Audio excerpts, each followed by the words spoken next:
The air in the marketplace was thick with the scent of burning fuel, sweat, and the bitter tang of desperation. Varnisfor's lower district stretched endlessly in all directions, a maze of rusted steel, flickering neon signs, and shadowed alleyways where hope went to die. The artificial sky above cast a dim, sickly light over the streets, doing little to mask the filth clinging to every surface. It didn't matter to Zyphura. She only saw her son. She knelt in the dirt, cradling Ryko in her arms, her long black hair hanging in tangled waves around her face.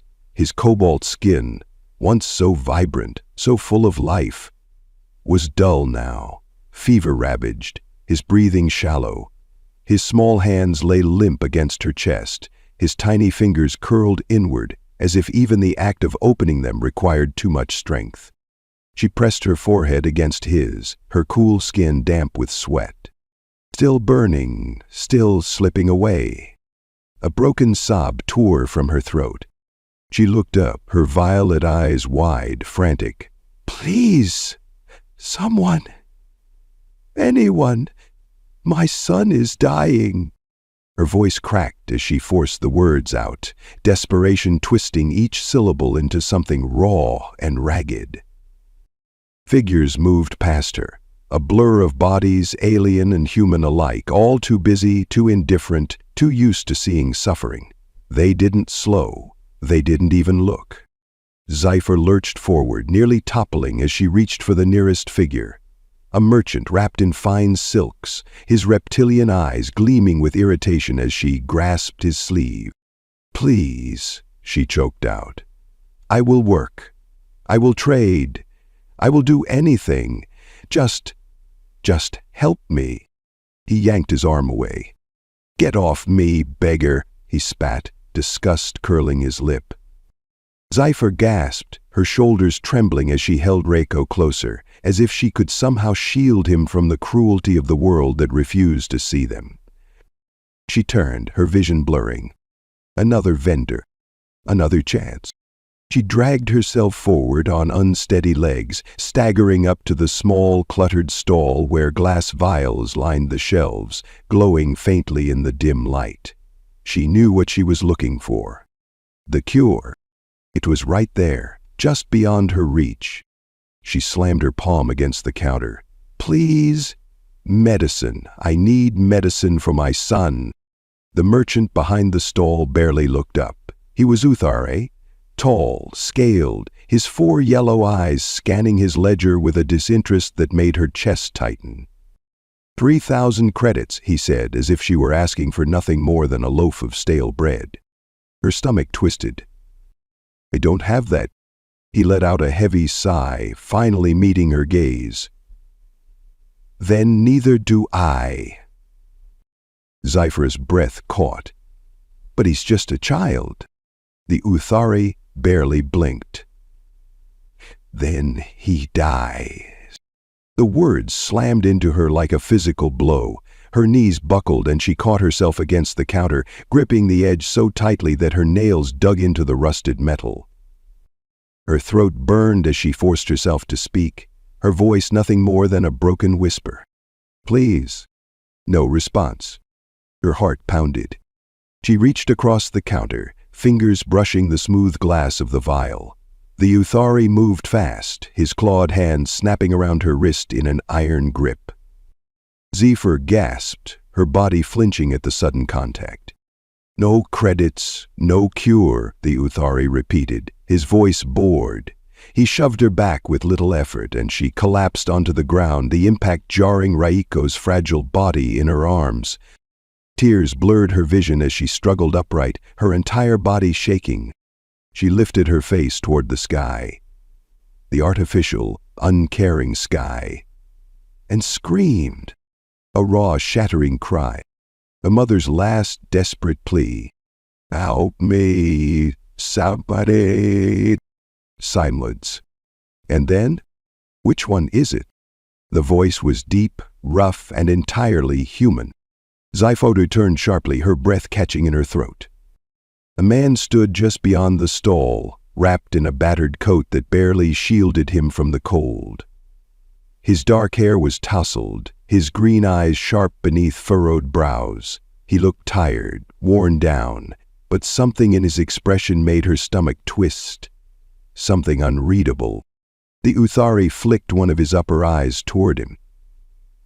What? The human didn't even glance at Zyphora. His focus was locked onto the shelves behind the vendor. "The medicine," he said.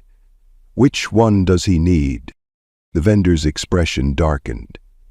"And why should I tell you?" The human's jaw tightened. "Because you know damn well I won't buy the wrong one." Zypher's breath hitched. The Uthari hesitated. He clicked his mandibles in irritation but turned to the shelves, grabbing a vial from the top row. He tossed it onto the counter carelessly. This one," he muttered.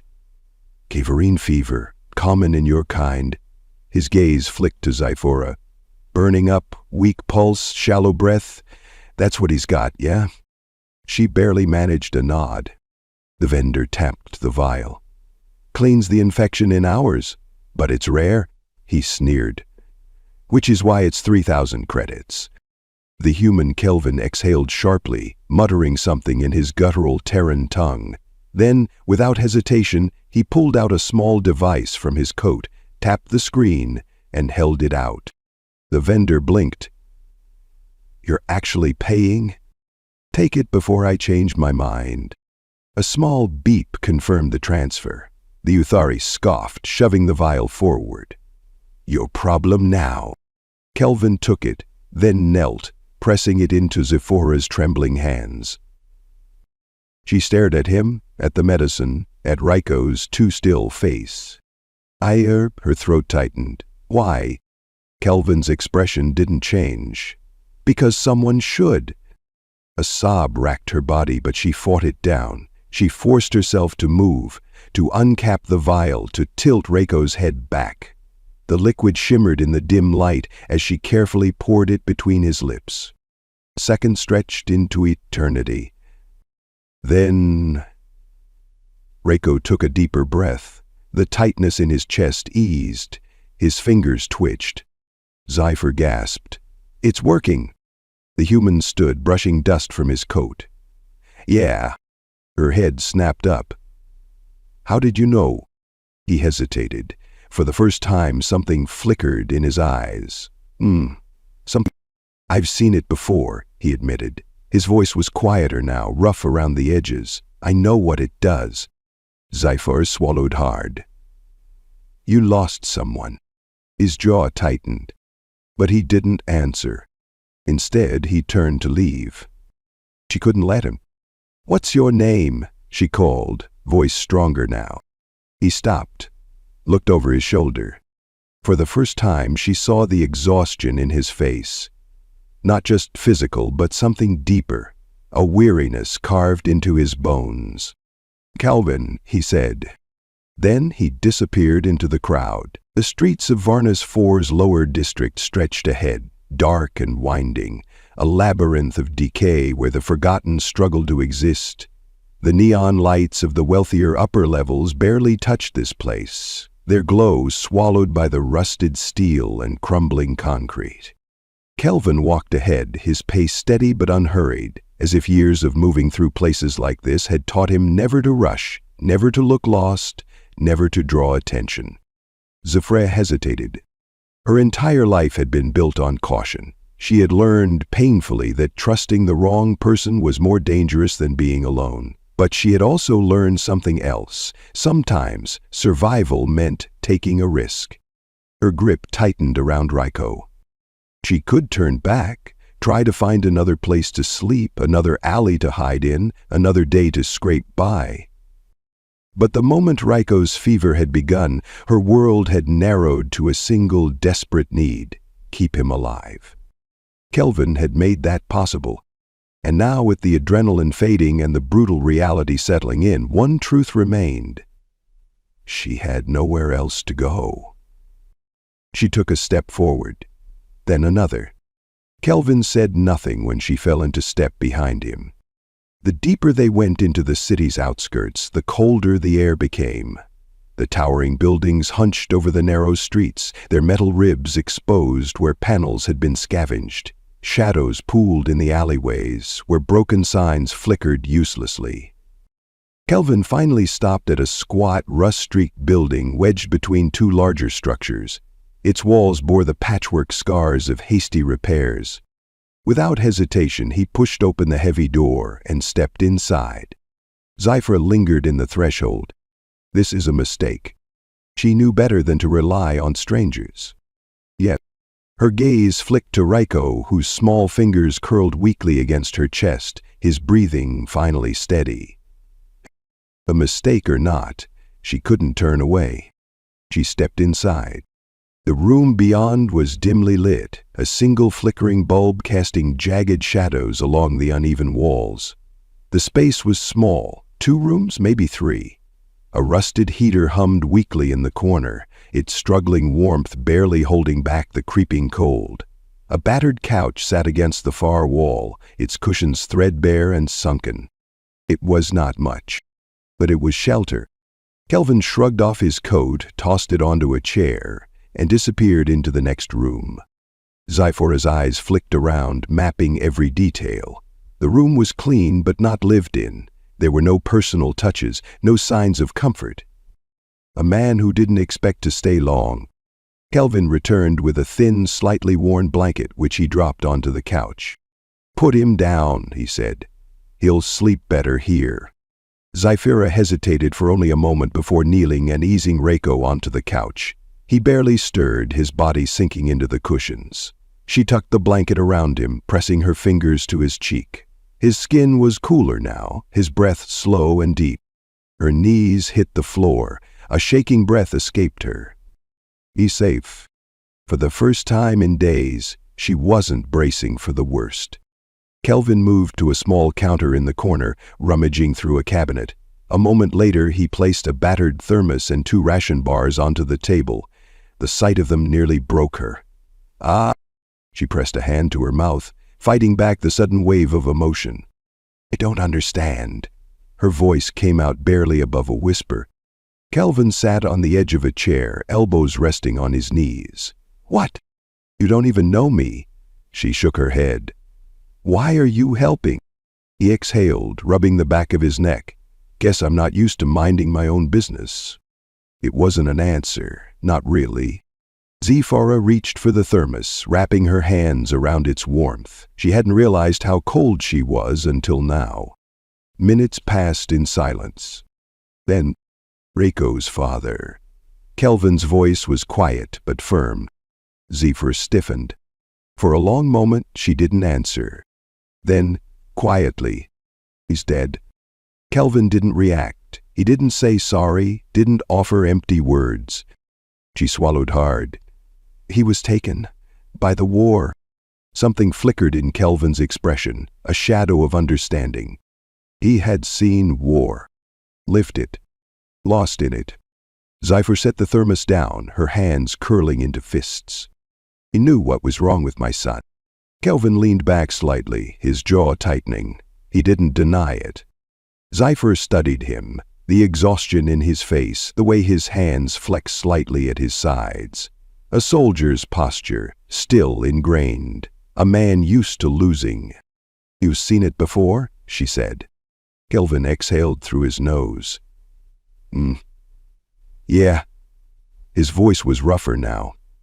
"Common in places like this. Bad water, worse air. Kids get it the worst." A pause. "Mine dead." The words landed heavier than she expected. Zyphira felt the weight of them settle over her, pressing against the space in her chest that had long been hollow. She had begged, pleaded, screamed for someone to save her son. Had Kelvin done the same? Had anyone listened? She already knew the answer. Her fingers curled against the worn fabric of her sleeves. That was why she had followed him. Not just for shelter. Not just for Raiko.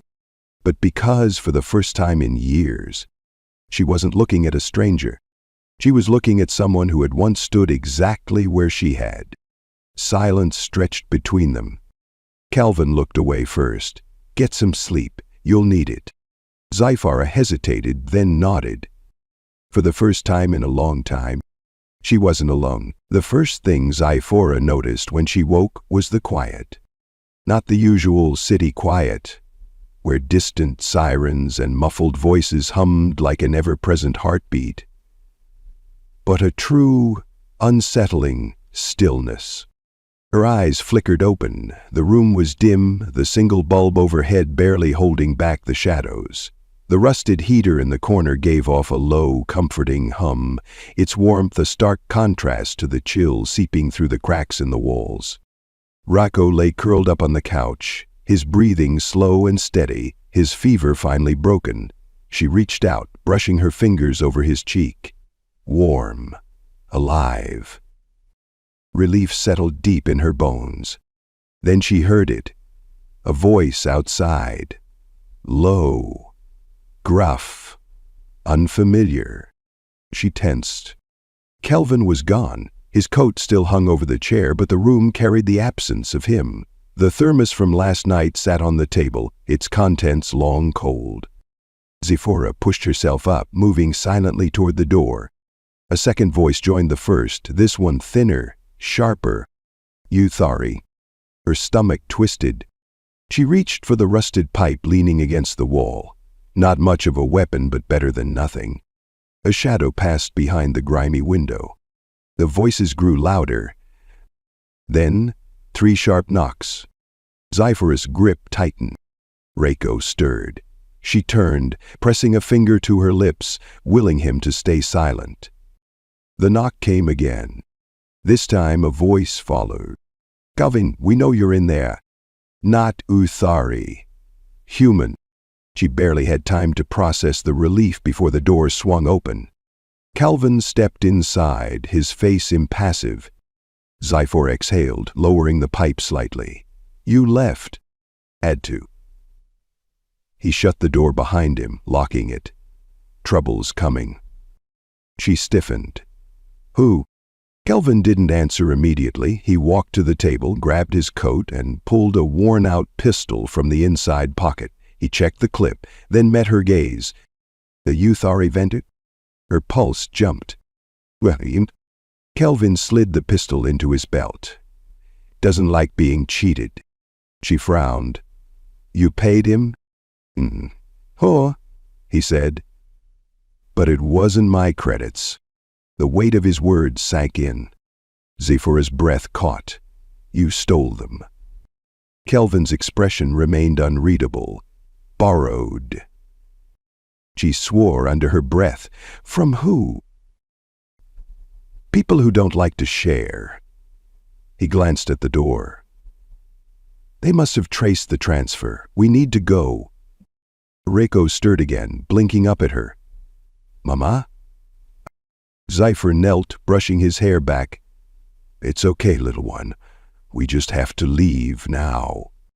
Reiko frowned sleepily, but didn't argue. Kelvin grabbed a small bag from under the table, slinging it over his shoulder. Out the back, quick. Zyphara scooped Reiko into her arms, moving fast despite her exhaustion. Kelvin unlocked a side door, peering into the alley. Clear. Stay close, he said. They slipped into the cold. The streets had changed overnight. The usual crowds were thinner, the air heavier. A tension ran through the alleys like an unspoken warning. Zyphara kept her head low, her heart pounding. Kelvin led them down side streets, keeping to the shadows. Where are we going? She whispered. Somewhere they won't look. They crossed into a district that felt different. Less abandoned, more controlled. The buildings were taller, newer, their walls lined with security scanners. The kind of place that didn't welcome people like them. Zyphara tensed. This is corporate sector. Kelvin nodded. That's why we're safe here. No one expects us to be stupid enough to walk into the lion's den. She swallowed. It was risky, but maybe that was the point. They moved quickly, weaving between buildings until Kelvin stopped outside a small service tunnel. He pried open a rusted hatch, motioning for her to go first. She hesitated. Trust me, he said. She met his gaze. Then she climbed inside. The tunnel smelled of oil and damp metal. It wasn't much warmer than the streets, but at least it was hidden. Kelvin slid in after her, securing the hatch. For a moment they just breathed. Then Zephora turned to him. "How bad is this?" Kelvin leaned against the wall, rubbing his forehead. "Depends." "On what?" His jaw tightened. "On whether they want their credits back or just want to make an example out of me." Her blood ran cold. Kelvin caught the look on her face. His voice softened. "I'll get you and the kid out, I swear it." Zephora studied him. She had spent her life surrounded by liars, men who promised safety while sharpening their knives behind their backs. Kelvin wasn't like them. But that didn't mean he wouldn't get them killed. She exhaled. "You should have told me." He gave a small, tired smirk. "Would you have come?" She hesitated. Then, reluctantly, "Probably." Kelvin chuckled, shaking his head. "You're either brave or stupid." She shot him a dry look. "Right back at you." His smirk faded. "Get some rest. We'll need to move again soon." Zephora sighed. She shifted Reiko in her arms, brushing her fingers over his forehead. The fever was gone. For now, that was enough. But trouble was coming, and she had no idea how to stop it. The tunnel was colder than Zephora expected. The thick metal walls trapped the damp air, the scent of rust and stagnant water clinging to every surface. Dim emergency lights flickered overhead, casting faint, sickly yellow glows across the narrow passage. Kelvin crouched near the entrance, head tilted slightly as he listened. He was still, completely focused, his breathing slow and controlled. Zephora watched him, her own pulse steadying despite the tension coiling in her gut. Reiko shifted against her chest. She ran her fingers through his dark hair, feeling the warmth of his skin. Not feverish, just warm. Alive.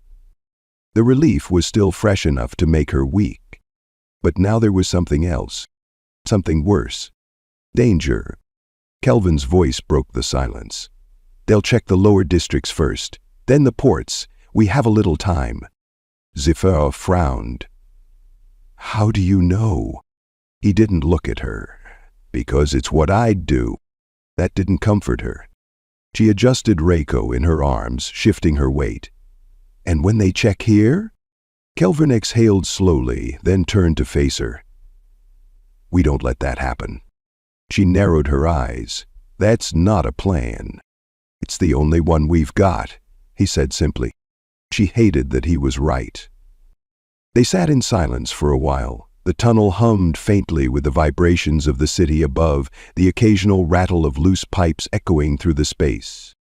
Kelvin pulled a small, handheld device from his jacket and tapped at the screen.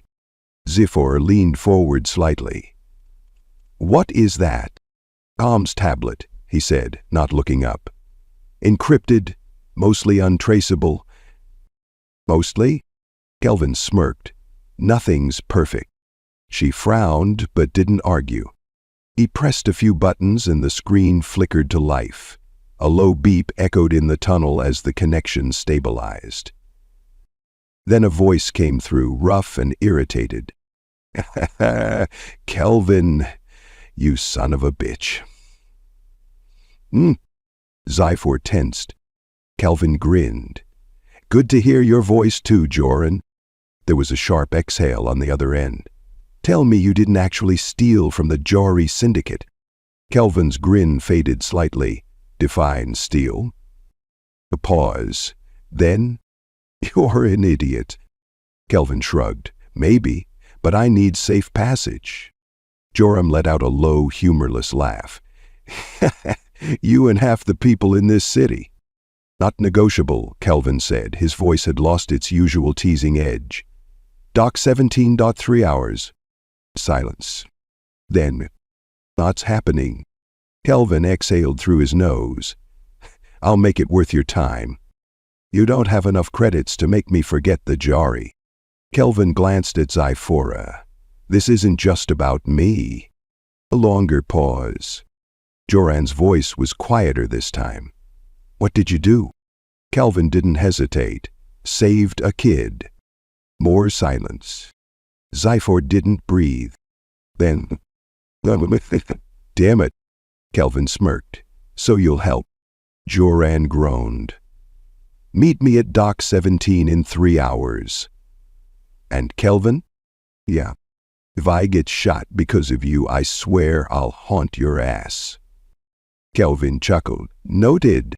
The connection cut out. Zyfuro exhaled, her grip on Raiko tightening. She turned to Kelvin. So, what's the real plan? He stretched, rolling his shoulders. We cross the city without getting shot. She stared at him. That's it? That's it. You're the worst person I've ever met. Kelvin winked. You'll get used to it. Leaving the tunnel was easier than Zyfor expected.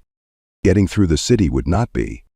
The streets had changed overnight. The usual crowds were thinner, the air heavier. People moved with quiet urgency, their eyes darting toward shadowed alleys and unseen threats. The Jari were already hunting.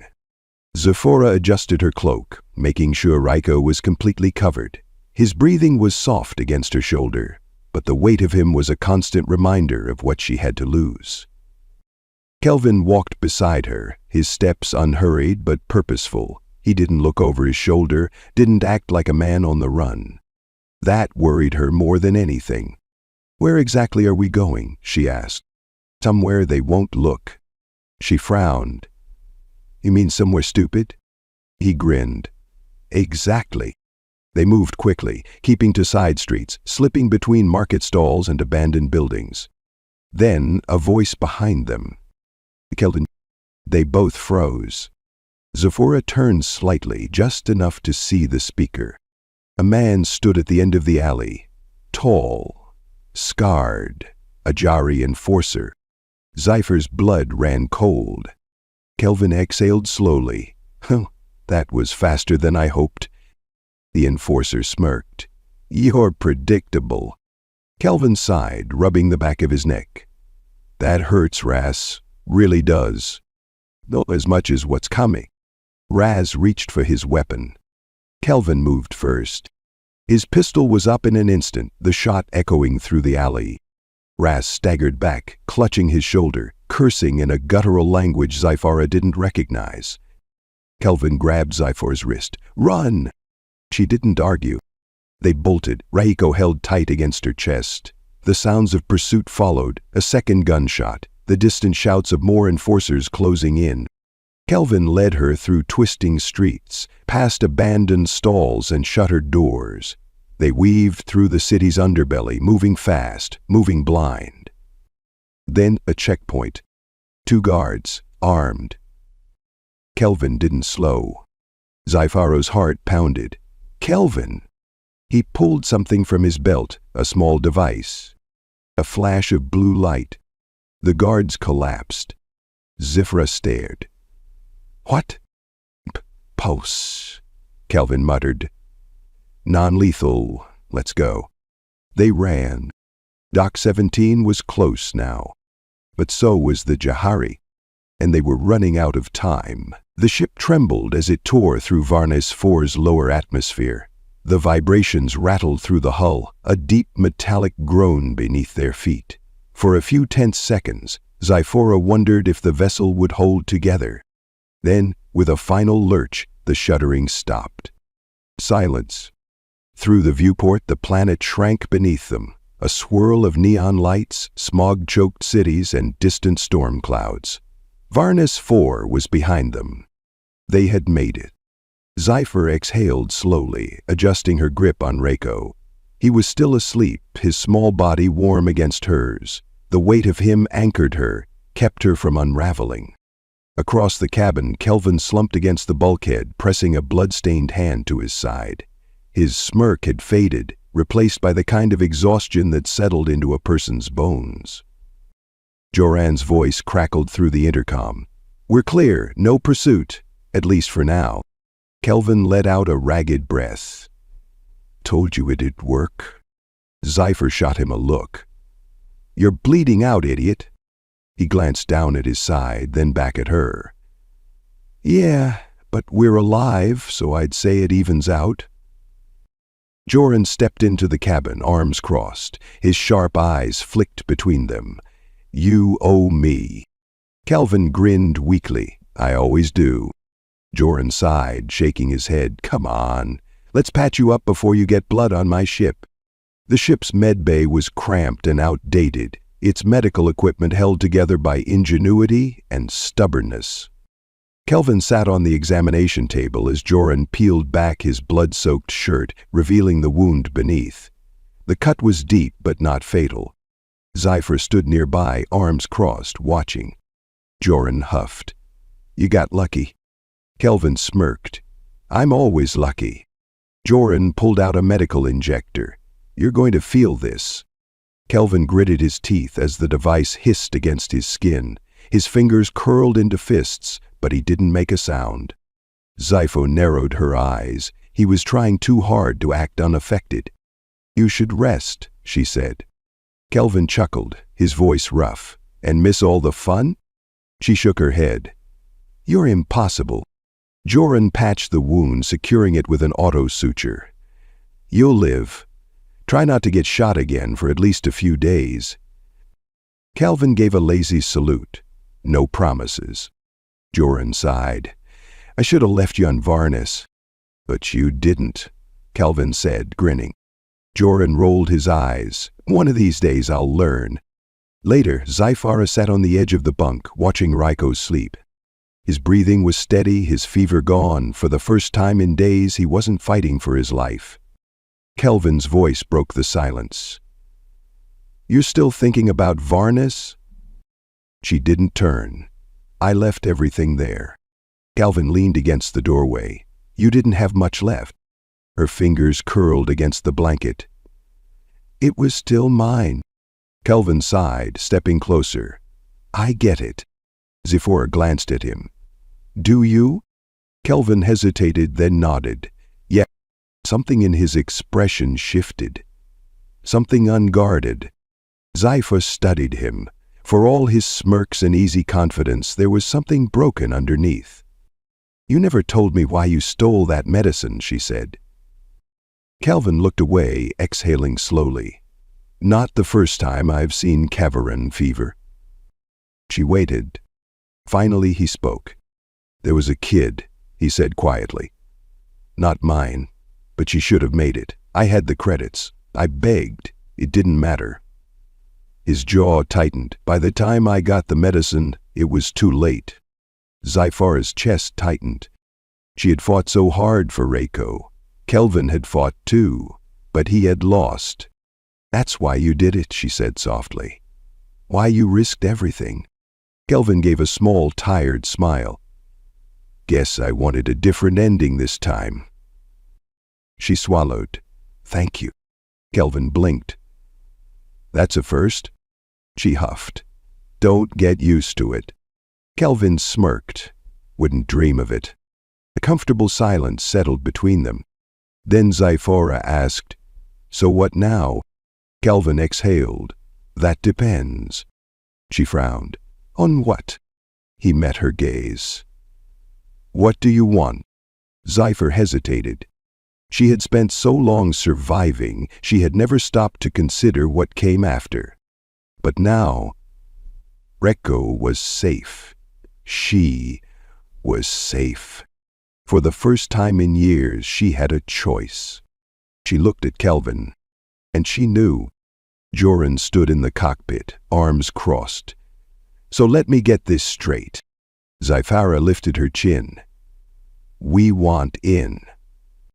Joran stared at her, then at Kelvin. You talked her into this? Kelvin grinned. I didn't have to. Joran exhaled. This is a terrible idea. Kelvin clapped him on the shoulder. That's what makes it fun. Joran groaned. Fine. But you're pulling your weight. Zypher smirked. I always do. Joran muttered something under his breath but didn't argue. Kelvin turned to Zyphora, his green eyes glinting. Looks like you're stuck with me. She tilted her head.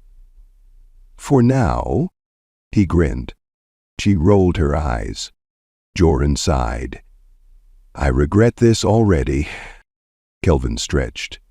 All right, Captain, where to? Joran huffed. Somewhere far, far away. The ship rumbled as it prepared for jump. Zypho took one last look at the planet disappearing behind them. Then she turned away. The past was behind her. And the future? For the first time, it was hers to decide. The city was a beast in the dark, alive with the hum of machines, the murmur of voices, and the constant, unseen tension that thickened the air like smoke. Kelvin and Zyphora ran. Racco lay limp against her chest, his small body tucked beneath her cloak, safe but unaware of the danger surrounding them. Every breath Zyphora took was sharp and measured, her pulse hammering in her ears. Kelvin moved ahead of her, his stride controlled but urgent. He didn't look back, trusting her to keep up. She did. Behind them, the Jari syndicate hunted. Kelvin's earlier shot had slowed them down, but it hadn't stopped them. Ras wasn't dead, and if the Jari enforcer had survived, then their pursuers would be relentless. Zyphor had seen their kind before. Men who didn't believe in mercy, only retribution. Dock 17 loomed ahead, a jungle of towering cargo containers, flickering security lights, and the skeletal remains of rusted scaffolding. This was the underbelly of the spaceport, where shipments arrived under forged manifests and deals were made with a handshake and a hidden weapon. Kelvin cut left, weaving through the stacked crates, moving like a man who had spent his life navigating places like this. Zyphora followed, keeping Rako close, each step calculated. The plan was simple: reach Joran's ship, get off-world, disappear. But so far nothing had been simple. Kelvin halted abruptly, throwing an arm out to stop her. Zyphora sucked in a sharp breath, pressing herself against the cool metal of a container. "What?" she whispered. Kelvin exhaled slowly.